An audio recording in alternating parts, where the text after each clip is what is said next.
Next, we have the sign of Capricorn. Hello, Cappies. My fellow Capricornians. I love you, Cappies. I am technically a Capricorn in Western astrology with Capricorn rising. And I was just telling Sagis that in Eastern astrology, I'm a Sag with Sag rising. But I feel a kinship with my Capricorn brothers and sisters. And I really want to make a big deal of what we Caps are going through in the month of March. The first thing I will say is that Venus has been in the second house of money. I don't know if that means that you've been spending more or if you've been gaining more or trying to find more pleasant ways of getting money or something of that effect. Also, what you have to give. You've been probably feeling more giving, and that's a very good thing for Caps whenever they feel more giving. The other emphasis has been all of that Pisces, and that is a natural sextile to Capricorn. And so we felt that pleasantness that comes from having that sextile, the sun sextile us in Capricorn, and well, the sun in Pisces, sextiling us Capricorns. And so we really have been having a lot of emphasis in the area of communication because that's where Pisces falls for us. It's been a little hard. I'm going to say this as a Capricorn. Now, I don't know if this has affected all Capricorns or if I've just been feeling this kind of way because I am a Sag in Eastern astrology and I just can't deal with all the Pisces issues. But Neptune in the third house has made communication a little nebulous. Also, because of that new moon falling on that Neptune on the 6th, we're dealing with that until the 20th. And I have felt that. I've missed so many appointments. I have my own webinars that I did like for 13 weeks.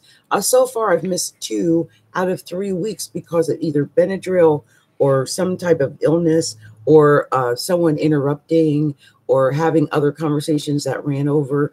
And there's all of these other things. So I'm now, and I keep an egg timer by my desk so that I can stay on top of my communications and my timing and getting to where I need to be at that right time. Because getting from point A to point B to point C in a day or for appointments or whatever is important.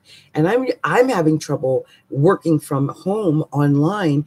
I can only imagine what it's like for Caps who have to get from appointment to appointment to appointment, via vehicle. So be aware of that because with Neptune in the third house, with Mercury retrograding in the third house, with the new moon that was in the third house, then there's a lot of emphasis in short distance travel and communication with your cars and traveling and buses and all of that. So be aware that that could be an issue for you.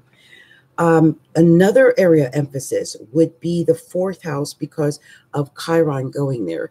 There could be some silent pain or some healing going on. Hopefully you'll be able to heal whatever's been going on with your family and your home life. And that should really come into play during the 20th of March. And that's because Chiron is going to be highlighted by the sun, and the sun is going to be in this area on the 20th. And then at that same time, the full moon is going to be in Libra on the 20th, opposing the sun in Chiron. And that full moon is falling where? In the 10th house, Caps. That is our natural house. So we could be emotional in our careers and our reputation. It could have to do something to do with motherhood or being a mother or mothering others or being a mothering figure in our careers or anything of that nature. This is being played out in the month of March. Another thing that's being played out in the month of March is our children or romances or like dating and taking risks. And this is because Mars and Uranus is now in Taurus in the 5th house. And the 5th house rules these areas. So to me, I see a little bit of emphasis on children and mothering for the month of March. If that actually plays out that way, I would love to hear how that does play out. But be cautious, you guys, because Mars and Uranus are in the 5th house. And Uranus could spur you on to do something sudden out of the blue, and so not you. And it could mean that you could take chances that you wouldn't otherwise take. So be aware of that, especially in the area of love. All right. Good luck with March. And, well, at least until April. I'll talk to you soon, Cappies.